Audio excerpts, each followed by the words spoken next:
Welcome to the Speak with People podcast. My name is Jason Raitz. I'll be your host, and this podcast exists to help you improve your communication skills. Whether you communicate one-on-one, to a team, from a stage, or from behind a screen, we know that when we improve our communication skills as leaders, it exponentially changes everything. It improves our relationships, it improves our leadership skills, and it improves our business skills. So let's get ready to dive into this next episode.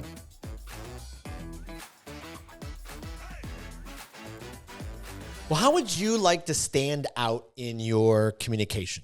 I mean, would you like to communicate so effectively that people actually remember you for the right reasons? Because sometimes in our communication, they may remember you for the wrong reasons. But in today's episode of the Speak with People podcast, I'm just so honored I get to jump into an interview with Ross Kimball. He's going to share his experience and his expertise on how to show up better as a communicator and to stand out in our communication skills. We're going to talk so much about so many different ends of life because Ross has just a fascinating background. Already, we were talking off camera, and I feel like we've already become best friends. So maybe I could be jumping to it there, but no, Jason, we're on the same page with that. All right, perfect.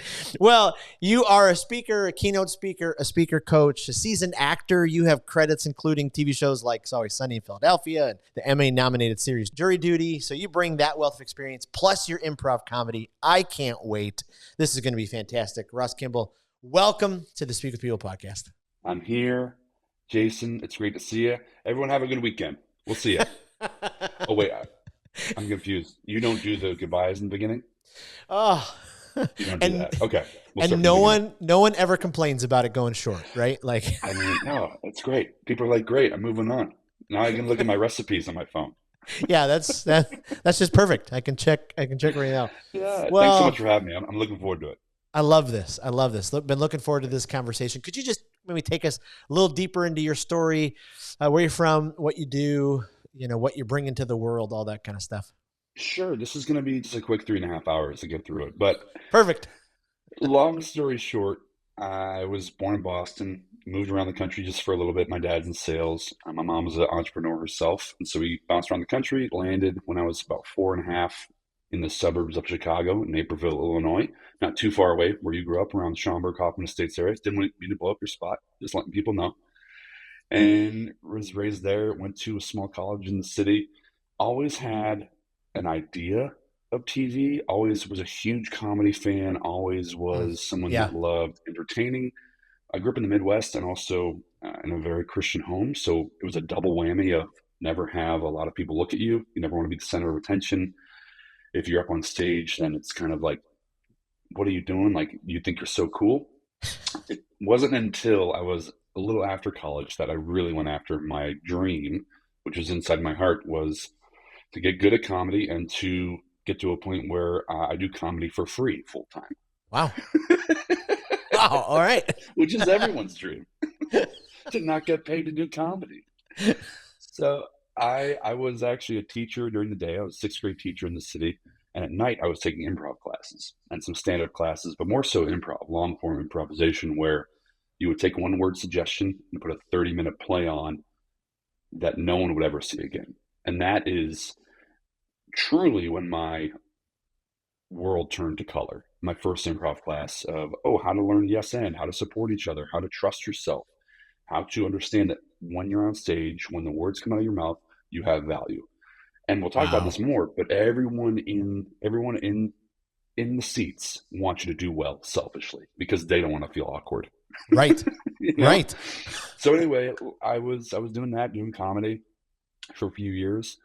And when you do comedy in LA, Chicago, New York, there's always the buzz, or there's always in people's minds like, hey, so SNL's coming to town. Do you have your 5 minutes ready for SNL? Or if you want to do SNL, you have to have your 5 minutes. And your 5 minutes includes 3 characters and 3 impressions. And so in the back of my mind, I would never say it. It was my silent goal, but I would sign up as different characters at open mics in Chicago at bars and just try out characters and see what would work. And I love creating worlds, and I love creating, like anything, like if you have a strong viewpoint on something, it's people find it interesting, or they find it like, okay, well, that's definitely a view that they have. and they're not like wishy-washy on it. So whether you like it or hate Yep. it, they have a viewpoint. So a lot of my characters that way. A few years later, I get a call from one of the owners at the improv theater that I'm working at, trying to help her, and she goes, "Hey, I'm picking 10 people. Lauren Michaels from SNL, who created SNL, has come to town with 4 of the writers and producers, and they want to see 10 people, and you're one of the 10 people. Do you have 5 minutes?" I'm like, "Yep, sure." Long story short, I do my 5 minutes and I think nothing of it. I go back during the summertime. I was working at Patagonia in the city, the clothing company. Oh yeah. Yeah. A few days later, I get a call from SNL, and they're like, "Hey, we're flying you out." So they fly me out. I audition, which is one of my favorite keynotes to ever give on high pressure and how to just bring it and how to have how to get over the imposter syndrome and trust Wow. yourself and things like that. So I audition. I meet with Lauren, and when you meet with Lauren, that's a good sign. But it's a very good sign that you're on the show when Lauren Michaels brings you in. He offers you popcorn because that's what he has. He has a giant popcorn machine in Huh. his office. Huh. He offers you popcorn, which is great. And I forgot that Dr. Evil is based off of Lauren Michaels. And he talks just like this. And he goes, "Ross, I see you on the show." And I'm like, "Holy cow, I forgot that this is Dr. Evil." I can't So he's talking focus. about the show. Yeah, I can't focus. So if you get offered popcorn, it's a good sign. Also, you're like a shoo-in. These are my friends that have been on this show and have written for the show. They say, "Ross, if you get the popcorn, that's good, but also it's great. It's a great sign if you get a random story from a past SNL cast member." I'm like, "Okay, great." Out of nowhere, Lauren Michaels starts talking about Gilda Radner bringing cookies in. And that was the story. And I'm like, "Great, I got the show. This is this is a good sign. I'm Wow. getting my random story." He's asking me how I like the show. I'm a taller person. I'm 6'7", so I'm not the perfect height for TV and film. But he said, "Hey, I see you on the show. You're really funny. The height is going to be an issue, but we can deal with that. Are there any questions for me?" And I said, "Hmm." And he goes, "Well, it can't be, am I on the show or not?" I go, "Okay, great. Do you like living in the city?" And he laughs and he goes, "I do like living in the city." And he sent me on my way. 2 weeks after that, I was told on the phone, "Ross, we've never done this before, but we want to pay you not to be on the show. We want to hold you to be in Chicago." Never happened before. And that started my journey on, getting in the movie Masterminds with Kristen Wiig, Owen Wilson. Longer story short, I got a deal with Fox to do kind of my own show and also to audition for shows out here in LA. That brought me out here. But my communication journey started with wanting to get better. I knew I wanted to Mm. get better. I didn't know how to. Yep. I was one of these people that knew exactly what they wanted to say in their head. But as soon as I got up in front of people, I Yep. blanked. I started overthinking things. And honestly, my improv mindset, just putting the reps in, and deep down, Jason, we talked about this. We talked about this offline, but my friends my young business friends would come to me like, "Hey, Ross, I have a presentation. Can you help me out with? I need your help with this presentation. I just get nervous in front of people. Can you Yep. help me calm down? Ross, I have this wedding speech I have to give. I don't want to blow it. Can you help me out?" And that's what actually helped me realize, oh, this business, Show Up Better, is viable. And that's me. I have an amazing wife. I have 2 little kids. I got a little orange tree. I'm living the dream, man. Wow. Living the dream. So I mean, if you want to condense it, I love it. as a concentrate, but Yeah. that's me in a nutshell. And you're wearing an Yep. LA hat. Are you Dodgers or are you Cubbies? No, this gets you a free cup of coffee every Thursday in LA. If you wear Okay. this out of the Starbucks, you get a free cup of coffee. Which no, it's I'm just a sports fan. Uh, I'm very fortunate where every city I've ever lived in, Yeah. it's been a great sports town. Oh, So that's awesome. Boston, Chicago, LA. Yeah. Opening day was a few days ago. I'm not sure when people are watching this, but baseball season is here. And I'm trying to think. I guess I am a Dodgers fan. If there's like an LA, it's either you have Dodgers or you have Anaheim Angels, and the Angels are like an hour and a half away. But you got to have the LA hat when Yeah. you're walking around here. Absolutely. And it's Yeah, probably great to be a Dodgers fan this year when they spent 17 gazillion dollars on 3 guys. I mean, every time when Otani, he got like that huge deal. Every time Mm-hmm. that those three guys get a hit or a catch, we just lower our shoulders here in LA, Yeah, being like, right. okay, it was worth it. It was worth it. Yeah, I'm so hoping for an LA, New York, because kind of the two evil empires of all the money and all the stars. Man, would that be something? That would be great. That'd be a lot of fun. Oh, I love that. I love that. Going back to the free cup of coffee here in Mm. Tampa, when the Lightning win, you can get a free Chick-fil-A sandwich. Like Chick-fil-A is like, hey, come on in. So it's Okay, it's pretty awesome. let's talk about it. When growing up in Chicago in the '90s, I felt like I was invincible because, but you have the Bulls, you have the Blackhawks, you got all these great Right. teams, but the Bulls were always winning, and so we would go to these Bulls games. Excuse me. And if the Bulls scored over 100 points and won, you got a free Big Mac. And Oh. so I was blessed enough to go to a few games when that happened. But some people go to these games, these maniacs go to so many games that they don't take their cards with them. So you'd find all these free Big Macs on the ground. So me, as a healthy 13-year-old boy, I'd be living off these Big Macs for like a week. It was great. But yeah, more promos like that need to happen. More Yeah, promos. Love absolutely. it. Well, already listening to your story, I feel like your life is kind of the life I wanted because I grew up, loved to be in front of people, loved to make people laugh, and really like down deep. Even now at 48, I still want to be a comedian because I love to tell stories. I mean, so much of my speaking is just laced in story and laughter. And with that laughter, I can build trust. But I ended up going. I spent 26 years as a pastor, and then the last couple of years, I branched off from that and now run Speak with People and speak at Yeah. corporate events. So I went from, that. So it is fun. I'm hoping someday to stop saying someday I'm going to go, do some 5-minute open mic nights and just go do it and get back I'm to it. sure, and I'm sure you're a busy guy, but in Tampa, you'll be surprised if you looked up stand up or open mics. There's so much out there. Yes. But do it. I think a lot of times on LinkedIn, especially, I'm new to LinkedIn. It was very hard for me to get into LinkedIn and connect, and I'm so glad I did because I connected with you and some other great people. Yep. But every January 1st to 15th, you see about 700 to 700 posts of I'm gonna just go to an open mic this year. I'm gonna try it. Yep. Like I'm just so scared. I'm so scared to do it, and it is. It's terrifying. It's terrifying. But if you just go with the assumption of I'm just gonna tell a story, no one's gonna laugh. Also, no one's there to listen to you. Everyone's head is down, waiting for their Right. turn to go up. So Right. we build this pressure up in our head. My first open mic was 10 signups after I signed up for my first one. I didn't Wow. actually go up. But you can do it, Jason, Yeah. and anyone thinking about it, just do it. And also Love it. go with a group. Go with a group. And Yeah. everyone has to go. Everyone has to go up. That's a good thing. I actually do that with my clients. So we do like a one-on-one, like a half day, Yep. go out to dinner, and then at the end of the dinner I say we have two choices. You can go back to your hotel, have a good night's sleep, not worry about anything, go back to your lovely family, or right now, we go to a bar and sign up for an open mic and we do it together. I'm not gonna go first. Yep. but But all I want you to do is just use the tools and the mindsets that we use today and just tell a story. Wow. And you will live. And you Yep. will live. I love that. I love that. Go back to SNL Yeah. for a second. So they Mm. paid you not to be on the show. Did you ever get the call back to say, okay, the year's up, come on back? Yeah, I did. But before that, the first hold was from September to December. And then Okay. at the halfway point, they were going to say re-up it or drop me.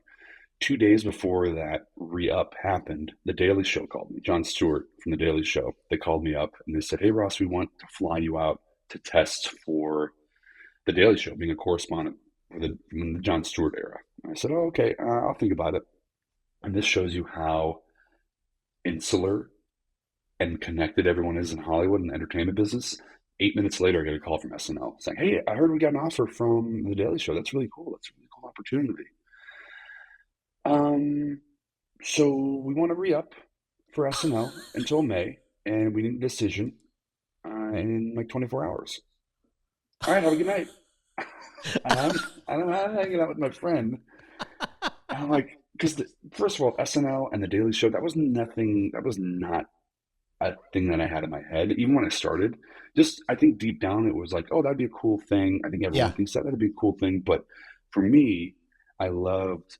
I grew up on Bob Newhart, Dick Yep. Van Dyke. I love Lucy, the Bowery Boys, Laurel and Hardy, Three Stooges, and that was the kind of thing. Just being silly and making up characters, Yep. and I didn't think it was a real thing. So going back to SNL, they believed in me first, so I stayed with SNL. I called the Daily Show, said I can't do it, and it was funny. They hired my friend Jordan, who became a correspondent on the Daily Show, and now he's blown up and does his own thing, which is amazing. And so the hold happened, it ended, and then Lawrence still liked me, so he put me in masterminds with Owen Wilson, Zach Galifianakis, Kristen Wiig, and that was a true story. That's based on a true story. If you've never seen it, it's still on Netflix, and it's I think it's the most money that's ever been stolen from a Wells Fargo truck. It was $20 million, and they turned it into a comedy.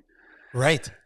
Yeah, and so the character I play went to jail for 8 years, and now he's out living his life.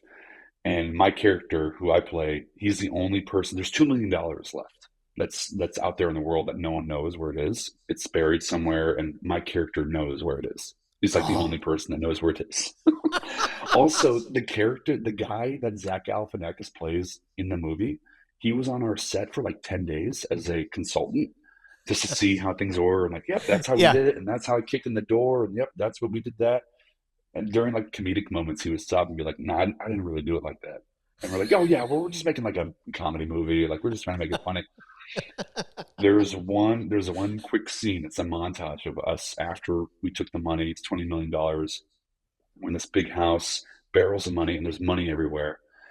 And Zach Galifianakis is doing snow angels in like $20 bills. Right. Right. Right. We say cut. Zach gets up, goes to his trailer. I'm still on set because I'm trying to learn as much as I can on set.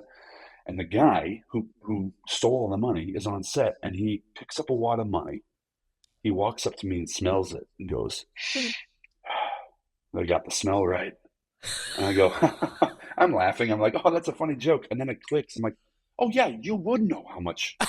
You would know how much this would smell like because you did this." Oh. And also, like, Oh. why are you out? Why are you not in jail still? Right. Right. Right. Uh, one of my Oh, favorite scenes is when they're doing are they doing the engagement photos? Zach character and yeah, Kate, yeah, yeah, yeah, and some of Kate, some Kate of 'em- McKinnon. Some people have recreated that. It's a oh montage, like they're on the swing, they're in denim, like yeah, they do like the weird wheelbarrow, all that stuff. People have recreated that for their real engagement photos. I was not there on set that day, but later on that night, it was very cool that they invited me to dinner sometimes, and they were talking about that, and they said, "Oh, they'll probably use only half of the stuff we did."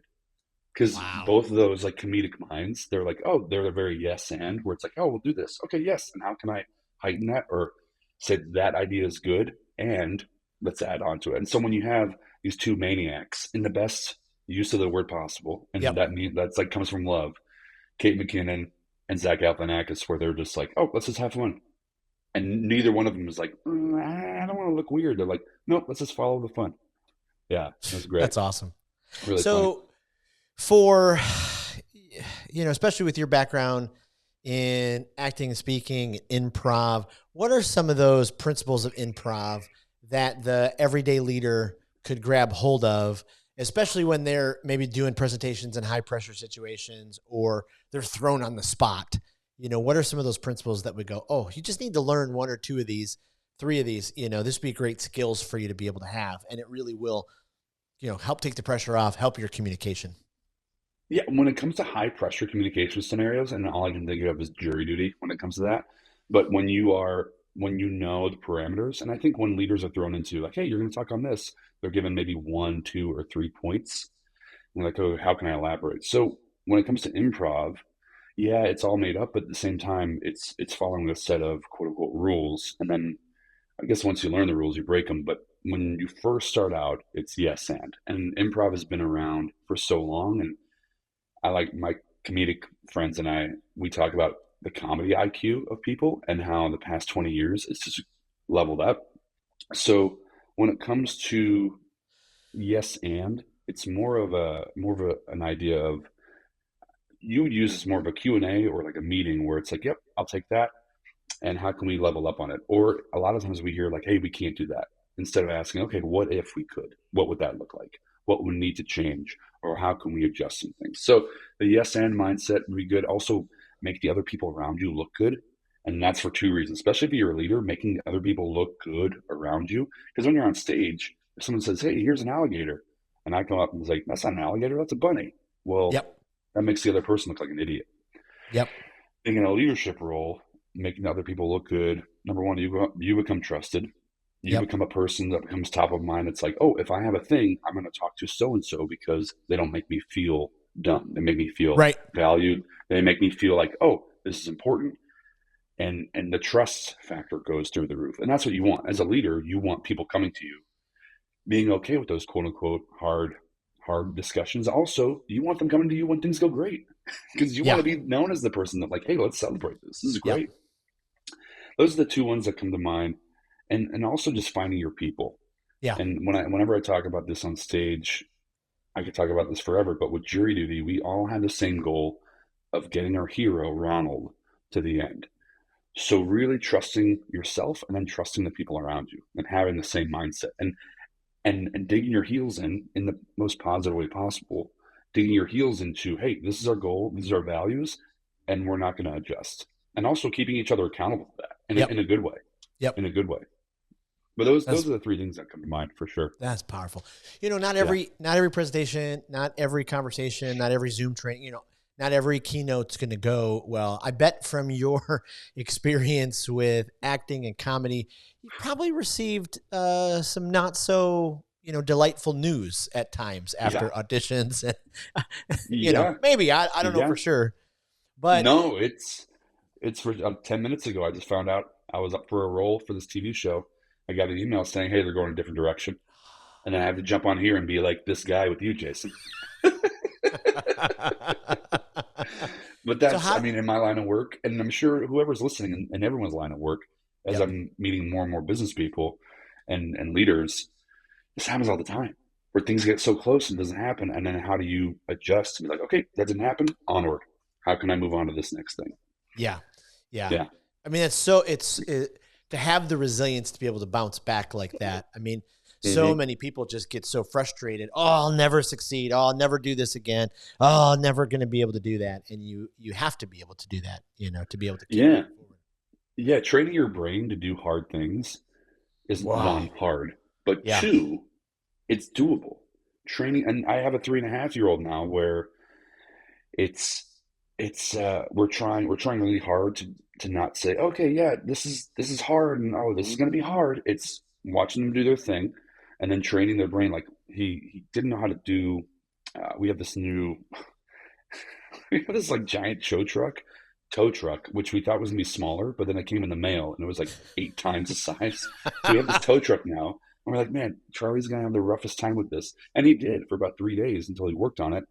And so we're training him whenever he does something. Yeah, we celebrate, but also it's like, oh man, Charlie can do hard things, right? Oh yeah, I can do hard I things. love that. So training your brain to lean into, yeah, I can do hard things because I've done this before.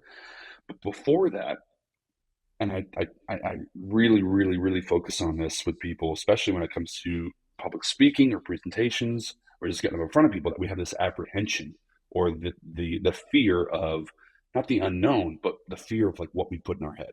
Yes. So Yep. it's that anticipation that stops us. It's not even just like, oh, I can't. It's like the anticipation of, oh, I'm not going to be good at this because so and so is this way, or or I Yep. only know two things.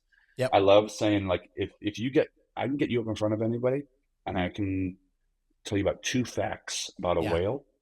You can talk for 10 minutes on that. Yeah. Yeah. And they're like, Yeah. no way. I'm like, I'll show you. Yeah. Yeah. That's so valuable. You just gave us Man. such great gold because Like, I have a couple of clients right now that are with me as speaker coach, and one of them I just had to, you know, say yesterday. I'm like, no longer we're gonna say, oh, I'm not gonna be able to do this. Oh, I bet it's not gonna go over. And we even before we do it, we talk ourselves out of it, and we just yep. we just can't. Like, yeah, not all of us are gonna be Simon Sinek or Will Ferrell or Nate Bargatze or okay, maybe. but you can be the best version of you. And you can, instead of feeding that negativity, say, Yep. you know, I'm going to prepare, I'm going to practice, I'm going to do the best Yep. that I can with all of that. Well, and the three people that you mentioned, they're not versions of anybody else. They're the Right. best versions of them. And I Right. always say this to the people that I work with, it's yet. I'm not good at this yet. It's that growth Oh, mindset. It's you. Oh, I always say, and this I actually have an ankle tattoo, Jason, that says, no, I'm kidding. You're about to look. You're about to look. That says yet. It's yet. It's that we have to have that mindset of, and listen, we are going to be around negative people, and also we tend to lean negative just because it's just human nature of like, we're just like life beats it down. yep. But really switching on that, I'm not there yet.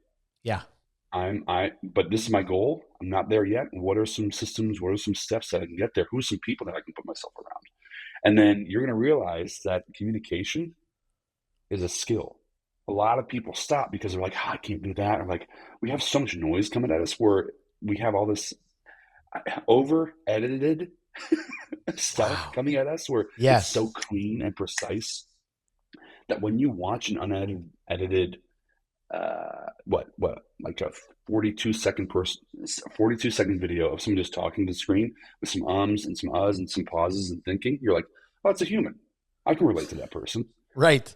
That's me though. That's me because I'm in this. So when I see something that's really crisp and clean, I'm like, oh, interesting. I wonder how many takes that took me to get there. Wow. Because or it would have been fun to see like some ums and uhs and like, let me gather my thoughts because this is really important to me. And then getting into the thing, Yep. I would be so much more into that. That's just me though. And I'm not poo-pooing people that spend money or time editing. That's great. I think what we are going to see is a leaning in towards, oh, how can we have the humanness or the quote unquote authenticity of it? Yep. I Absolutely. feel like I'm all over the place when I talk about this because I love it so much. And No. I come from a different spot of, Yep. I know what it's like to be in those high pressure situations. I know how it feels to be in a leadership position. And then you get up in front of people and you're like, why am I acting like this? I Yes. am never like this in conversation. I am never like this when I'm around my friends talking about a deep sea fishing trip I took. And now I know this stuff. I know my stuff. How can I put it in a way? And I can't do it. And that's why I love working with people like you and just these high performing people that are great at everything, but it's just one pain point. I know exactly how that feels because that was Yeah. me. That was me. Absolutely. Sometimes when I'm in line ordering food, that still is me. Yep. I'm like, get Yep. in my head. Yep. Absolutely. Yeah. Recently, they gave me some critique on my interviewing skills, and they said, you moan a lot while you're listening to the person. Because I grew up in church culture, and so church culture, we Oh do my things like, gosh. right now. Speak more on that. You don't need to say more. I went to Moody Bible Institute, so I was around all of that. I graduated Did from you Moody. really? That's my world. Oh yeah, I love in Hollywood on set when people are talking about like where they went to school. Also, I love like, when I become a little more credible around people. They're like, "Oh, that's cool," and they're like, "Oh, where'd you go to school? Where'd you study?" I went to Moody Bible Institute. They go, "What now?" And I go, "Oh yeah." And they go, "That must have been crazy." I go, "Yeah, it was nuts. My freshman year was the first year you could wear jeans to class. It's out of control." I was this close. I started college in '93, and I got Hmm. accepted to Moody, and I always wanted to go to Moody, and Yeah. I ended up getting a job as a youth pastor and going to another school. But I took groups of students to visit it, and one time on campus, we went to the cafeteria, and the forks had the Moody, engraved emblem, and Hmm. I stole the fork. I know. I listen. No, Jason, I got three in my cabinet right now. Okay, we're good. We're good. And honestly, let's talk about that. It's on them for engraving it. They didn't have to engrave it. What are you doing? No, it's like the White House. I just read an article that news reporters steal so much stuff from the White House and Air Force One. It's like, You would? hello, it's your fault. You would? I'd have so many Air Force One towels in my cabinets. Are you kidding me? We just recently took our 16-year-old to New York City for a kind of a sweet 16. We went to the Friends experience because she loves that.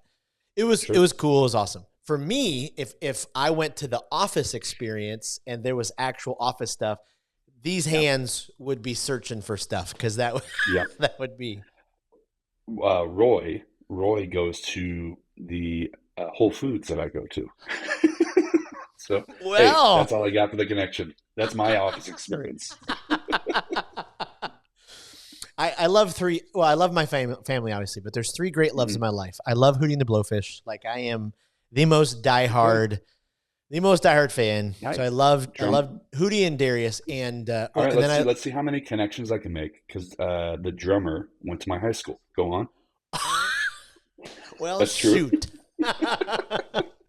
I love Hootie. I love The Office. Like I'm thinking about actually doing a podcast series on communicating like The Office, and looking at each of those characters, and Oh, the styles. Oh, that'd be oh, interesting. Yeah, because I'm like, one of the creators of Jury Duty created The Office. Go on.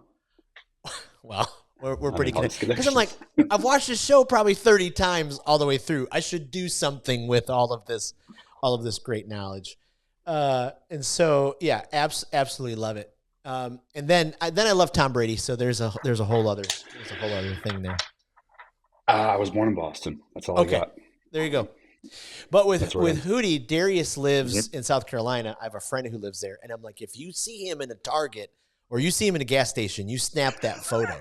So if you see Just a Roy Target. again, please send it to me. But just a Target. If you see Darius Rucker in a Target, that's when I need the picture. That's what I need. That will get me, the points to be able to Right. move forward. Yeah. Let's talk for a second about those high pressure situations. And so, do you think there's like this breaking point as a leader to where, for a season you put so much pressure on yourself? This has to go well. This has to be the best. I have to do great. And then you finally get to this breaking point where you go, you know what? I'm gonna bring the absolute best that I can. I prepared the best that I can. I'm going to accept, the turnout, however it is.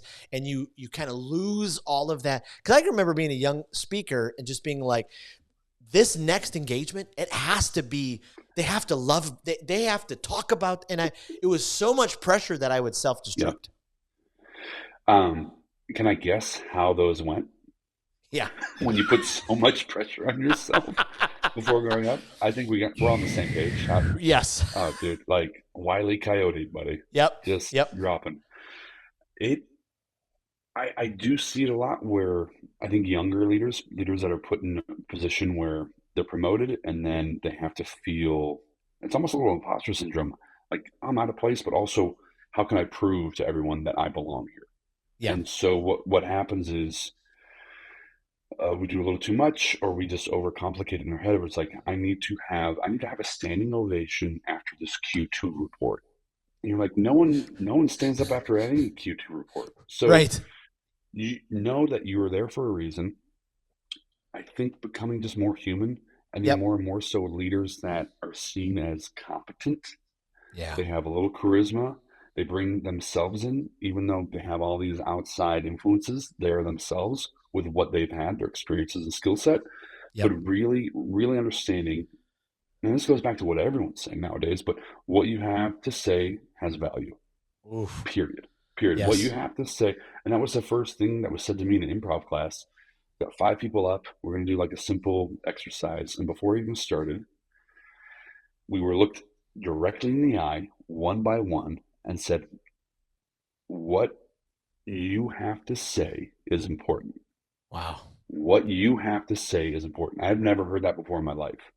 And I had an amazing childhood and all these people around me supporting, but no one ever looked me down the lens and said, what you have to say is important. Yeah. Not to the point where it's like I'm important, but what we're doing is important. And I think that's when we can parlay that into bringing a little energy, bring a little charisma, having that human side, because that gets lost. Yes. Especially in presentations. Wow. Yeah. That's so powerful. And especially now in a world where I didn't mean to cut you off. I apologize. No. I didn't cut you off. It was well done. It was perfect. Okay. Oh, it's so good. But especially now in the world, right? Everyone's clamoring for watch my TikTok videos, and and then you're posting on LinkedIn and you're like, this isn't like Facebook. And then it's like everyone's And clamoring for their voice to be mhm, heard, and then we become somebody else, and we shy away. We decide not to jump in, and so that's so mhm. powerful to be able to say, no, you're the only one of you on the planet. You matter. Your voice Yeah, matters, and so you need yeah. to share that. And going along with what you said about LinkedIn, be that in person. There's so many people I have had quick, like, oh, can we jump on a Zoom? Great. And then you jump on a Zoom with them and you're like, wait, why aren't you this negative on LinkedIn? Right, right. Like, why are you You are like, not that person. Right. this is, yeah, it's interesting. So be that. Absolutely. I would say be consistent, I especially love that. in I that. love that. I mean, Well, you've given us so much gold. I'm curious, just from a personal standpoint, has there been a favorite show or movie you've been on that you go, oh, that was a all around just such a killer experience? I would say, I would say top to bottom, it was jury duty, dream job. I got to improvise for 10 hours a day. I had to create my own storyline. We had a time where we didn't know if anyone was going to watch the show. We were all in it together. We were insular. We couldn't talk about the show with anybody, so it was a very tight, Yep. very high pressure, but at the same time trusting. Like we just have to yes and each other, and Yep. have to have that give and take. So I would say jury duty. And if you haven't watched jury duty, it is essentially what we did was we Truman showed someone for 3 weeks. Wow. Everyone around this person is an actor except for one person, and this one person signed up to be a part of the documentary about the jury duty system in America. But he didn't realize that the documentary crew was fake, and that there were hidden cameras, and that we were all actors. And we brought him through a hero's journey. A lot of people Wow. don't watch it because they're like, "Oh, I feel like the secondhand embarrassment." And there are some wild parts, but at the same time, it's just seeing how to be a decent person. Yeah. And at the end, you're like, "Oh, I want to be like Ronald Gladden, who was our Yeah. hero." Yeah. And we still talk to Ronald. Ronald is having a blast. James Marsden was a blast to work with. So I think that was great. And then my first thing I ever worked on was a show where they recreated crimes, Mm. and I was so new at all this, but I had so many people that came around me, especially the crew that knew that I was new at this, and just said, "Hey, if you have any questions, let me know. Also, you're here for a reason." That was told to me twice on set. Wow. This happens a lot, especially with actors, especially because we don't when I take acting classes, but they don't teach you like, hey, how do you act on set? How do you Yep. say you have to go to the bathroom? Like a 10-1 is a pee, a 10-2 is a poo. You don't say you have to like do things. And so, Yep. and just so people can take that as well. Also, you can cut that out, Jason. That wasn't necessary. Um, but they came around me, two guys, an audio guy, and then one of the directors of photography, the guy that's really in charge of the shots. He said, "Hey, Ross, so glad to hear you're here for a reason. It's not by mistake." And if you're a leader and you say that to someone, especially after you hire them, Yes. going through a long process, that is such a huge, first of all, relief for them, because especially if it's a job where it's a high pressure, high stakes, letting Yep. them know you're here for a reason, because people go through that all the time. I don't care what level you're at. People people go through that. Yep. Oh, I Yeah. love that. That So is to answer your power. question, Yep. jury duty. Yeah. Yeah. And also I was just on an episode of Always Sunny in Philadelphia, which is one of my favorite shows. And that was a lot of fun too. Yeah. Well, I'll tell you. Yeah. So I've got two older sons, 21 and 19, and they worship that show. I mean, my 21-year-old has a Danny DeVito uh, pillow, and Oh, so nice. my 21-year-old, I don't think he's ever listened to any of the 111 podcasts that we've produced. But I told him, I said, Yeah. hey, yeah, I'm actually interviewing a guy today who was on an episode of It's Always Sunny, and he was like, really? I mean, No way. I was like, well, this is pretty cool. Well, hey, Hey, before, if I can get you a few cool points, that's what I'm here for, hey, man. I love it. Before I let you go, we asked our guests, we're building this library of all our guests, just great resources for Mhm. our listeners. Is there a speaker that you love, someone that just, boy, you just keep going back to because every time they just fill you up, great material? It's I'm trying to think. I'm trying to think speaker wise. There are a few speakers. Everyone knows the big ones, but there are a few people that are newer in that space. I would check out. Jason, give me a second to think because I can't really think right now. To be honest with you, all that comes to mind are comedians that people should know. Well, give me a comedian because that's amazing. Uh, Ian Abramson, my buddy Okay. Ian Abramson is amazing. My my good friend Carmen Christopher, he's great. I love that. Is there, on the Yeah, same end, is there a podcast? If you're a podcast listener, if you're not, no worries. But is there a podcast that either guilty pleasure or leadership development that you're like, ooh, I love this one? man, guilty pleasure. So I have a vast array of podcasts that I listen to. There is one that I love. I'm starting to love right now. It is called, what is it called? Okay. The Sean Donahue Show. Mm, And he's a family coach and he just talks about, I think he's a counselor and then he does a lot of work with families and younger kids. If you are just into um, HR Besties is one of my friends, Ashley Hurd and her two friends. They talk about HR huh. and it's comedic, it's Yeah. conversational. I love that. If this might be something that your sons are into, or if anybody is into action movies from the Uh-huh. 80s or 90s, there is a there's a podcast called Action Boys with a Z, and all they do is they talk about action movies from the 80s or 90s. I I also love have a that. podcast. I I have a love that. podcast called I have a podcast which I guess I'll promote right here. Yes. It's called Good at Parties with Ross Kimball, and it's a communication podcast Oh, disguised as a comedic podcast. what a So great title. Oh, want to get you good at parties, and those parties could be presenting at a meeting or having conversation at a barbecue. yep. So it's all those arrays. And so I Oh, give I give tips, I give funny stories, I give, oh, here's some things to talk about, just some maybe some phrases to say. I have an episode on how to get out of a conversation.